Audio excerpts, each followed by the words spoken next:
हाँ तो भाई अपने हम लोग वापस आ चुके हैं एक और वीडियो के साथ। तो पिछले वीडियो के एंड में आप लोग ने देखा होगा कि अचानक से मैं बोलते बोलते बंद हो गई थी वीडियो। तो उसके बाद मुझे कुछ काम आ गया था, लेकिन अब हम लोग शुरू करेंगे अपने आगे के क्वेश्चन। तो आगे क्वेश्चन शुरू करेंगे और ट्राई करेंगे। ट्राई करने बोलने में कुछ नहीं जा रहा है, ट्राई करेंगे, पूरी कोशिश करेंगे कि हम लोग इस वीडियो में जितना हद तक हो सके पहले चैप्टर का जो महा पका हुआ है आप लोगों के लिए, उसके हम लोग केस स्टडीज को निपटाया जाए। तो हम लोग के सामने क्वेश्चन नजर आ रहा है हम लोग के। चलो पहले क्वेश्चन को पढ़ते हैं। क्वेश्चन क्या बोलता है? गोल्ड लैंड प्राइवेट लिमिटेड, मैंने आंसर छुपाने की कोशिश करी है। गोल्ड लैंड प्राइवेट लिमिटेड एक वीट प्रोड्यूसिंग कंपनी है जो daily 5000 bags of wheat weighing 10 KG each produce करती है। In comparison to previous year, this year has been less number of bags produce on a per day basis. तो पहला question, पहली line से क्या समझ में आता है? पहली लाइन में कुछ फिगर्स दिए हुए हैं हम लोग को जो ये बता रहे हैं कि 5000 bags of wheat, 5000 bags of 10 KG each wheat ये लोग प्रोड्यूस करते हैं। ईच बैग का जो वेट है वो 10 किलो का है और ये लोग 5000 वैसे 10 किलो के बैग्स ऑफ वीट प्रोड्यूस करते हैं।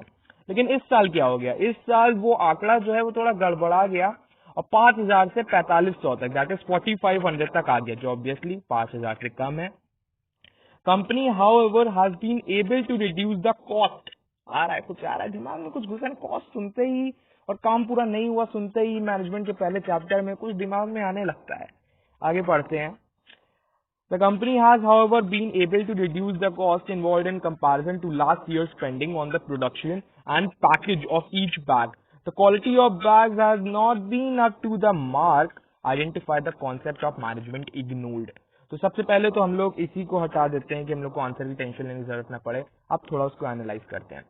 5000 बैग्स ऑफ वीट वो लोग हर साल प्रोड्यूस करते हैं, बट इस साल 4500 कर पाए। तो जो उनका गोल रहता है वो तो पूरा नहीं हो पाया, क्वालिटी भी गिर गई। दैट मीन्स वो लोग अफेक्टिव नहीं थे, अफेक्टिवनेस वॉज लैकिंग। ये कॉन्सेप्ट दिमाग में आने लगता है, ये अभी तक नहीं समझ में आएगा। कॉस्ट जैसे ही आया, कॉस्ट कम हुई, काम पूरा नहीं हुआ। सस्ते का माल सस्ते में, काम तो निपटाया, सस्ते में निपटाया भाई, कॉस्ट कम करी पिछली बार से, लेकिन काम तो पूरा कर नहीं पाए, क्वालिटी अच्छी कर नहीं पाए, तो कॉस्ट पूरा करने का मतलब क्या रह गया? कोई नहीं। तो लेकिन कॉस्ट उन लोग ने कम करी, एक तरीके से कॉस्ट कम करी। तो उस कॉन्सेप्ट को क्या बोलते हैं, क्या बोलते हैं, क्या बोलते हैं? रिवाइज हो रहा है साथ साथ में, अभी दोनों के बीच में डिफरेंस भी क्लियर कर दूंगा।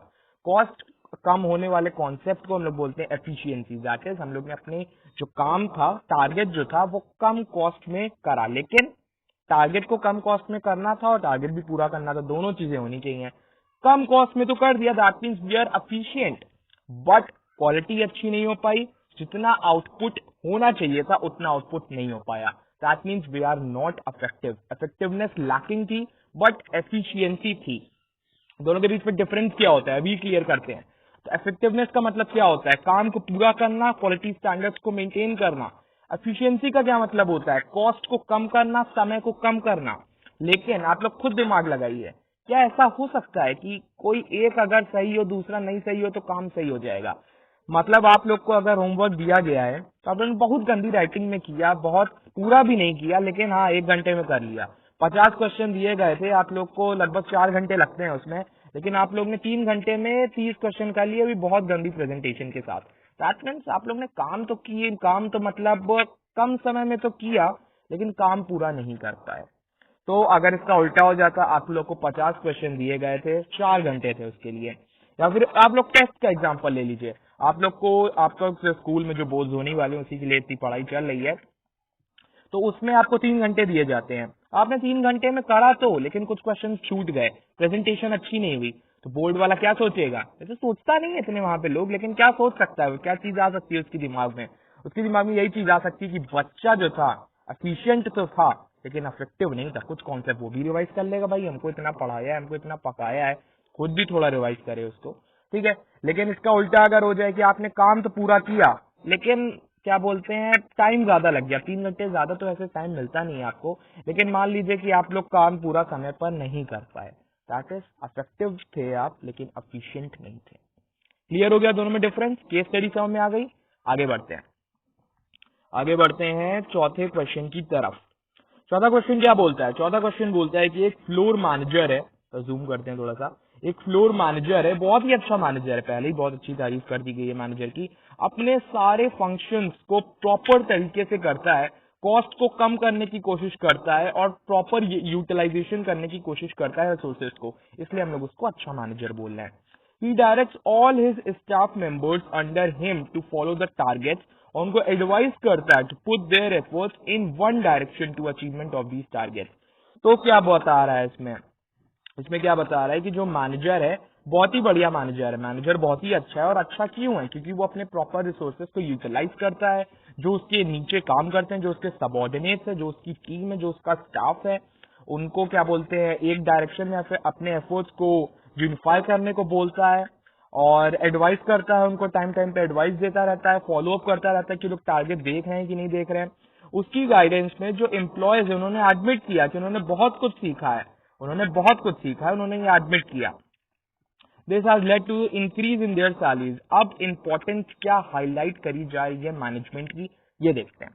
सबसे पहले थोड़ा ब्रश का यूज कर लेते हैं, एक सेकेंड, ये आ गया आपका ब्रश। तो इसमें आप देखो, इसमें आप देखो गुड मैनेजर यूटिलाइज करता है अपने प्रॉपर रिसोर्सेज को, मिनिमाइज करता है कॉस्ट, मिनिमाइज करता है कॉस्ट। अगर वो कॉस्ट को मिनिमाइज कर रहा है दैट मीन्स क्या मतलब हो गया, अभी हम लोग ने पढ़ा था, कॉस्ट को मिनिमाइज करने का मतलब होता है एफिशिएंसी। तो मैनेजमेंट जो होता है इंपॉर्टेंट क्यों होता है मैनेजमेंट, क्योंकि अगर प्रॉपर मैनेजमेंट रहेगा, जैसे इसके जैसे मैनेजर है और मैनेजर रहेंगे तो ऑर्गेनाइजेशन में एफिशिएंसी आएगी, परफॉर्मेंस अच्छी होगी और कम कॉस्ट पे होगी, टारगेट्स मीटअप करेंगे हम लोग और कम कॉस्ट में और टाइम पे मीटअप करेंगे। That means it increases efficiency, management efficiency को बढ़ाता है। दूसरा क्या बोलता है, this has led to increase in their salaries. अब देखो सैलरीज में भी इंक्रीज आया है, सैलरीज में इंक्रीज आया है। तो अभी हम लोग जब ऑब्जेक्टिव्स पे आएंगे तो आप लोग ने पढ़ा ही होगा, ऑब्जेक्टिव्स तीन तरह के होते हैं, एक होता है रिवाइज हो रहा है, रिवाइज हो रहा है, साथ साथ रिवाइज हो रहा है। कौन बोलता है कि स्टडी में आप लोग का कुछ रिवीजन नहीं होता, बिल्कुल होता है, ट्रिक्स जाननी चाहिए। तो अब तीन तरह के ऑब्जेक्टिव्स होते हैं, पहला होता है ऑर्गेनाइजेशनल ऑब्जेक्टिव, दूसरा होता है सोशल ऑब्जेक्टिव, तीसरा होता है पर्सनल ऑब्जेक्टिव। ऑर्गेनाइजेशनल ऑब्जेक्टिव मतलब जो ऑर्गेनाइजेशन के लिए इंपॉर्टेंट हो, प्रॉफिट, सर्वाइवल एक्सेट्रा। दूसरा सोशल ऑब्जेक्टिव जो सोसाइटी के लिए इंपॉर्टेंट हो, वेरियस सोशल ग्रुप्स के लिए, लाइक कंज्यूमर्स, लाइक इन्वायरमेंट के लिए सही हो, ये सब एक्सेट्रा। तीसरी चीज आती है पर्सनल ऑब्जेक्टिव। पर्सनल ऑब्जेक्टिव से आप लोग बहुत रिलेट कर सकते हो। पर्सनल ऑब्जेक्टिव मतलब जो एम्प्लॉयज या फिर जो सबऑर्डिनेट्स या फिर जो टीम या फिर स्टाफ, अनेक नाम है उनके, तो वो जब ऑर्गेनाइजेशन को ज्वाइन करते हैं तो क्या सोच के ऑर्गेनाइजेशन को ज्वाइन करते हैं, वो होते हैं उनके पर्सनल ऑब्जेक्टिव्स। उनके पर्सनल ऑब्जेक्टिव्स होते हैं रिस्पेक्ट, सैलरी, अच्छी सैलरी, जितना उनको काम कर रहे हैं उनके काम के हिसाब से उनको सैलरी मिले, रिस्पेक्ट मिले, सोसाइटी की फेम मिले उनको, और इंसेंटिव्स भी मिलते हैं ना बीच बीच में। ये कुछ पर्सनल ऑब्जेक्टिव्स होते हैं। अब ये इसमें दिखा रहा है कि this has led to increase in their salaries, मतलब पर्सनल ऑब्जेक्टिव्स पूरे हो रहे हैं। अगर पर्सनल ऑब्जेक्टिव्स पूरे हो रहे हैं, पर्सनल ऑब्जेक्टिव्स पूरे हो रहे हैं, दैट मीन्स दैट मैनेजमेंट मदद करता है पर्सनल ऑब्जेक्टिव्स के फुलफिलमेंट में। हो गया, मैनेजमेंट हेल्प करता है पर्सनल ऑब्जेक्टिव्स के फुलफिलमेंट में। अब पर्सनल ऑब्जेक्टिव भी फुलफिल हो गए, एज वेल एज एफिशिएंसी बढ़ गई। अब इतना जब सब कुछ हो गया है तो ये सारे ऑर्गेनाइजेशन के ही तो पार्ट है। एफिशिएंसी बढ़ रही है, कम कॉस्ट पे काम हो रहा है और टारगेट्स मीटअप हो पा रहे हैं। टारगेट्स क्या सोच के बनाए गए थे, ऑर्गेनाइजेशन को सोच के बनाए गए थे, किसी एक इंडिविजुअल को तो सोच के टारगेट बनाए नहीं गए थे, पूरे ऑर्गेनाइजेशन को सोच के टारगेट्स बनाए गए थे। तो अब टारगेट्स जो है वो मीटअप हो पा रहे हैं। टारगेट्स अगर मीटअप हो पा रहे हैं दैट इज ऑर्गेनाइजेशनल गोल्स भी एक तरीके से पूरे हो रहे हैं। तो management helps in increasing efficiency, management helps in fulfillment of organizational goals. Management also helps in fulfillment of personal objectives. Personal objectives भी, group objectives भी, जिसको आप organizational goals भी बोल सकते हो। इन आंसर भी ऐसा ही दिया हुआ है, एफिशिएंसी बढ़ाने का काम करता है। ग्रुप गोल्स, ग्रुप गोल्स को मेरे हिसाब से ऑर्गेनाइजेशनल ऑब्जेक्टिव या फिर ऑर्गेनाइजेशनल गोल्स भी बोल लो, कोई दिक्कत नहीं है। और तीसरी चीज बताया गया है कि पर्सनल ऑब्जेक्टिव्स को पूरा करने में भी मदद करता है।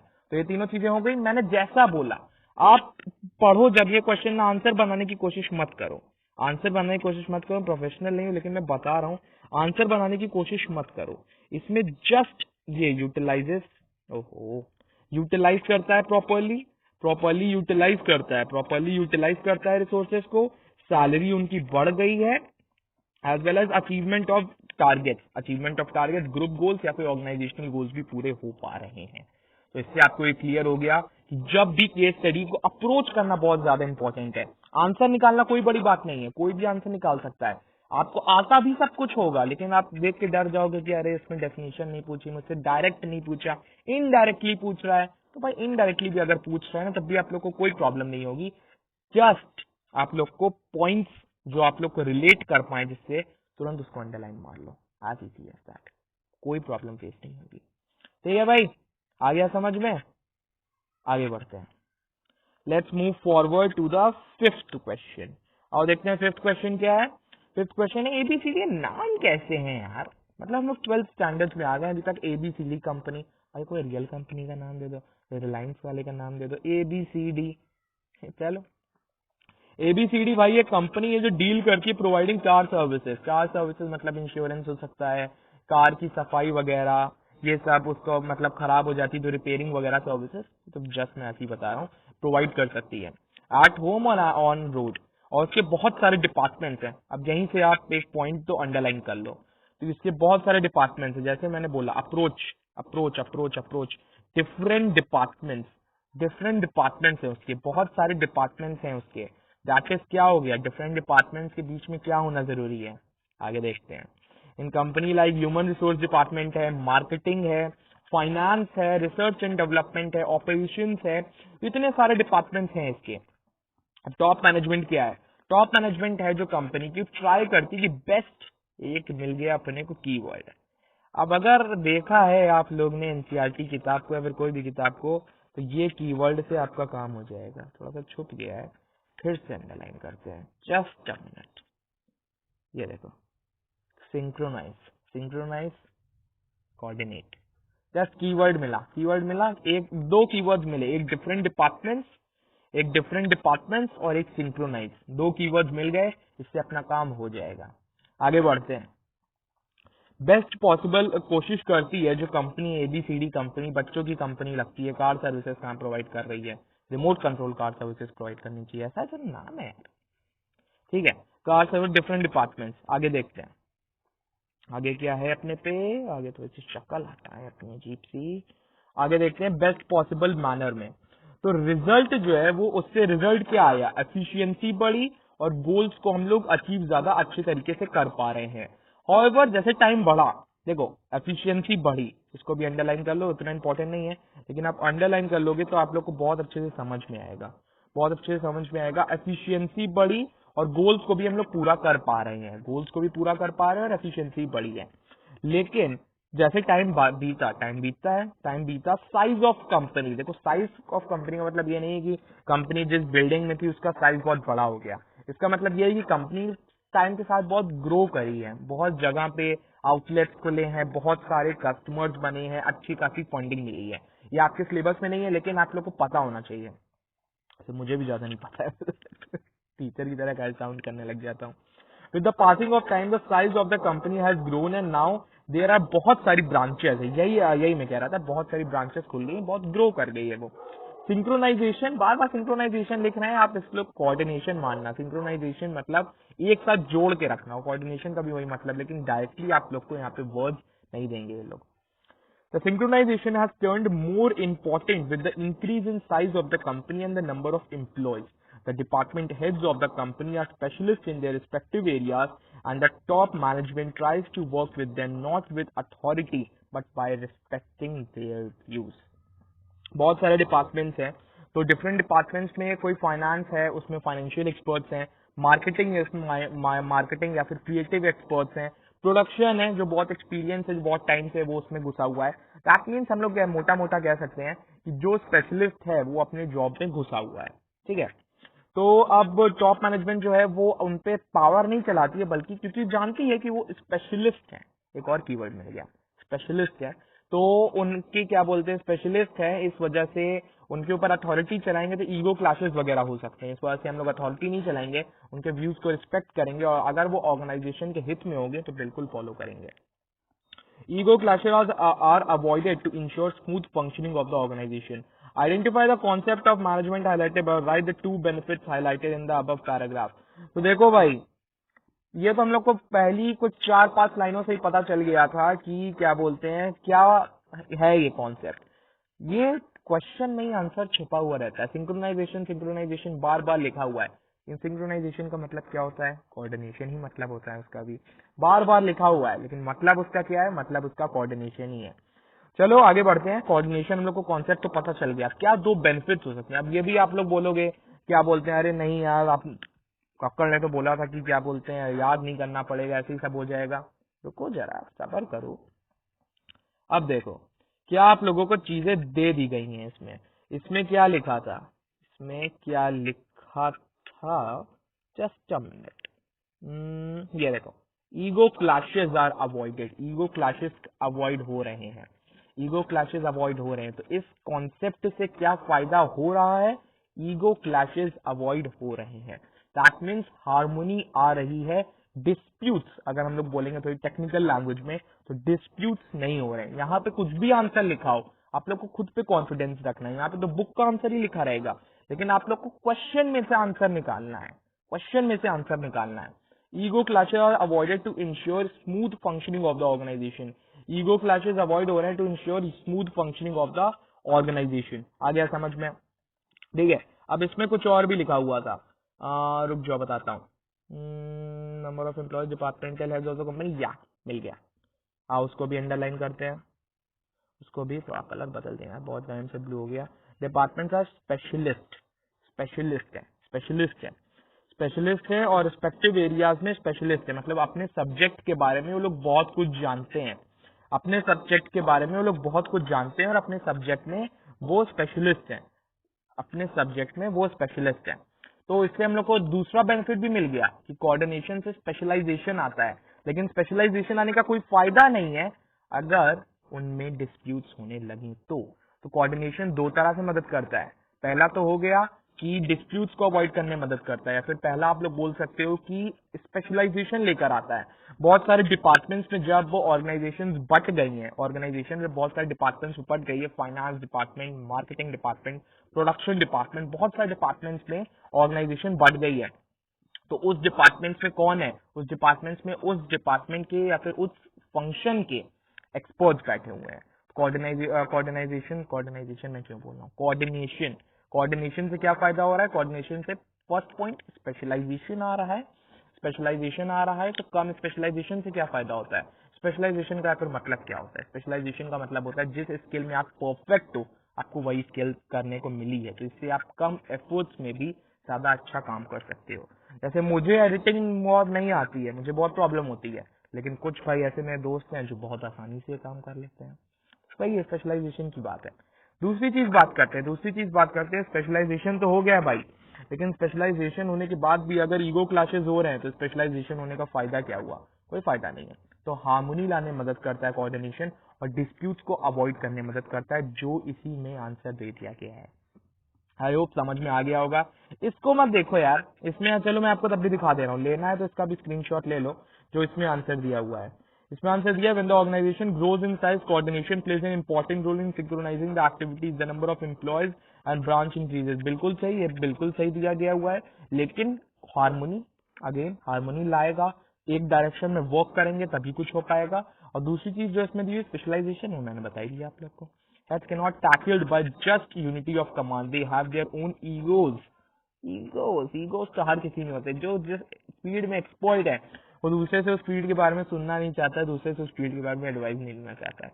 ये हर जगह होता है, सिर्फ ऑर्गेनाइजेशन में नहीं होता है, लाइफ में नहीं होता है। Life lesson I am giving you, just enjoy.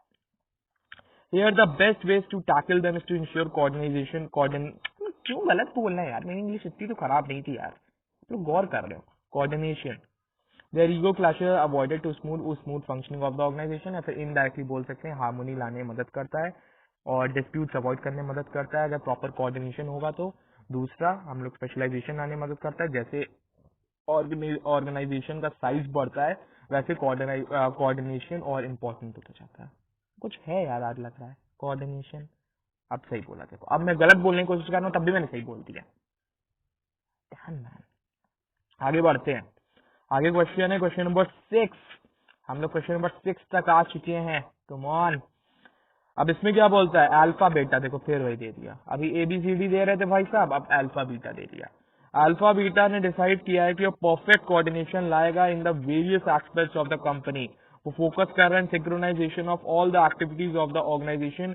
For this they no coordination, फिर देखो मैंने गलत बोल दिया, cord cord coordination coordination coordination coordination coordination coordination coordination coordination will be the key at the stage of thinking what is to be done throughout the year। उन्होंने decide to take into consideration the harmony between the goals of the organization and those of the individual departments। अब ये चीज होती है कभी कभी, पहले तो इसका मतलब बाद में समझेंगे, लेकिन बात देखते हैं प्रैक्टिकल यूज में क्या, प्रैक्टिकल लाइफ में इसका कैसे अप्लाई होता है, फिर इस लाइन का प्रैक्टिकल लाइफ में क्या मतलब है। बहुत सारी ऑर्गेनाइजेशंस ऐसी होती हैं जिनका फेलियर इंटरनली आता है।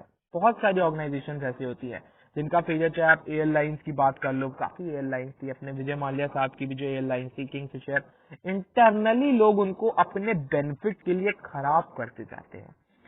बेनिफिट ऑर्गेनाइजेशन का और बेनिफिट इंडिविजुअल का जब एक ना हो तब ऑर्गेनाइजेशन काम नहीं कर सकती। उसके अंदर जो लोग इन्वॉल्व हुए थे वो क्या सोच के हुए थे, ऑर्गेनाइजेशन को ही तो बड़ा बनाना है ना। लेकिन क्या किया उन्होंने, ऑर्गेनाइजेशन को शायद उतना बड़ा नहीं बनाया, बल्कि खुद के इंटरेस्ट, ऑर्गेनाइजेशन के इंटरेस्ट के ऊपर चले गए। तो जब इन्होंने हायर किया एम्प्लॉयज को, they pay them only after evaluating their work. अब इसमें हमको कुछ चीजें तो पहले से ही दिखाई दे रही हैं। फोकस ऑन सिंक्रोनाइजेशन, तो इसमें कोऑर्डिनेशन पहले से ही आ गया। For this they no coordination एक की रहेगा। At the thinking, at the stage of thinking, at the stage of thinking, stage को क्या बोलते हैं, रुक जाओ एक सेकेंड भाई, ये हाँ बिल्कुल, at the stage of thinking, thinking का स्टेज वाले को क्या बोलते हैं, उसको बोलते हैं प्लानिंग। प्लानिंग नहीं, राइटिंग इसमें ही बहुत खराब है। प्लानिंग उसको बोलते हैं जब हम लोग सोच रहे होते हैं, तो उस स्टेज को क्या बोलते हैं, उस स्टेज को बोलते हैं प्लानिंग, जब हम लोग सोच रहे होते हैं। तो एक तो हमको यहीं से मिल गया, और दूसरा हमने सिंक्रोनाइजेशन वाली चीज देख ली थी तो हमको वहां से मिल गया था। ठीक है, ये सिंक्रोनाइजेशन वाली चीज हम लोग ने देख ली थी तो हम लोग को यहाँ से भी मिल गया था। सिंक्रोनाइजेशन वाली चीज देखी थी, हम लोग को कोऑर्डिनेशन यहाँ से भी मिल गया था। नहीं, राइटिंग बहुत खराब है यार इसमें भी, और रियल में तो और ही खराब है, आप लोग नहीं देखना चाहोगे, मैं दिखाने में भी बिल्कुल इंटरेस्टेड नहीं हूँ।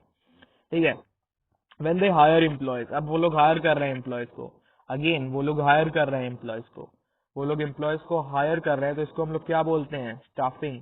जब वो लोग एम्प्लॉयज को हायर करते हैं तो इसको स्टाफिंग बोला जाता है, स्टाफिंग बोलते हैं। दे पे देम, वो उनको पैसा तभी देते हैं जब उनका वर्थ देखते हैं in terms of how efficient they are. Finally when the last month of production comes, they time and time again check the deviation between the set targets and the actual of production done. In the above paragraph, main focus is on coordination। फिर से coordination निकला, coordination ही तो बोलते हैं ना, मैं खुद ही confuse हो चुका हूँ यार, ये टर्म कैसा है, अभी तक तो नहीं होता था, अब ये जब वीडियो बन रही है तो ये सब क्या हो रहा है, बेइज्जती करवाना चाह रहा है क्या। However, various functions of management also come into practice. You have to identify 3 functions of management highlighted है, आप थोड़ा छुपाते हैं।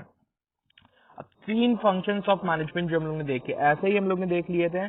सबसे पहला, at the stage of thinking, सबसे पहले हम लोग सोच रहे हैं कि हारमोनी रखनी है, कोऑर्डिनेशन बना के रखना है, सही इंडिविजुअल्स को हायर करना है। तो सबसे पहला स्टेज, मेरी गंदी हैंड राइटिंग में बोलते हैं ना, सुशांत की आवाज, सुशांत नहीं, कुमाल सानू की आवाज में से ट्रस्ट करता कि गंदी हैंड राइटिंग में हो जाएगा प्लानिंग। इससे ज्यादा मैं लिखूंगा तो मेरी और खराब हैंड राइटिंग लगेगी आप लोगों को।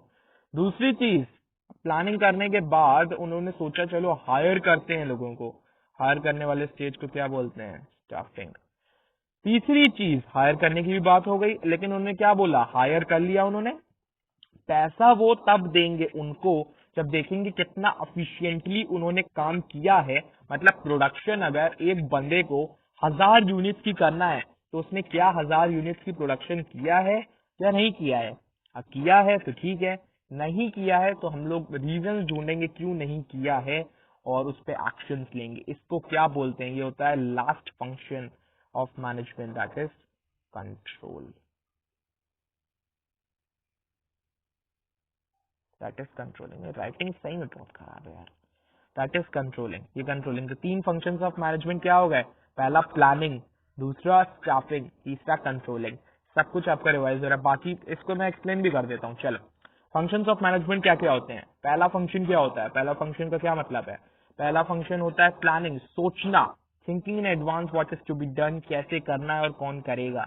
ऑर्गेनाइजेशन, डिपार्टमेंट्स क्रिएट करना, लोगों के ग्रुप्स बनाना सिमिलर जॉब्स वाले, ठीक है। अरेंजमेंट करना physical, financial and human resources की। तीसरा, कौन तुम्हारा काम कर सकता है उसको हायर करना, उन इंडिविजुअल्स को, और हायर करने तक सीमित नहीं रहता है वो, हायर करना, ट्रेनिंग देना, कॉम्पनसेशन देना, सेटिस्फाई रखना, करियर प्लानिंग करना। चौथा, अब तुमने हायर तो कर लिया, अब उनको, अब तुम इनिशिएट करोगे अपना action, that is directing. And fifth and last आ जाएगा कंट्रोलिंग, जैसा तुमने तुमको काम बताया है, तुमने उनको काम बताया, क्या उन्होंने वैसा काम किया है कि नहीं किया है। अगर किया है तो ठीक है, अगर नहीं किया है तो प्रॉब्लम है, अगर नहीं किया है तो हम लोग नेसेसरी स्टेप्स लेंगे उनके लिए, इसको बोलते हैं हम लोग कंट्रोलिंग।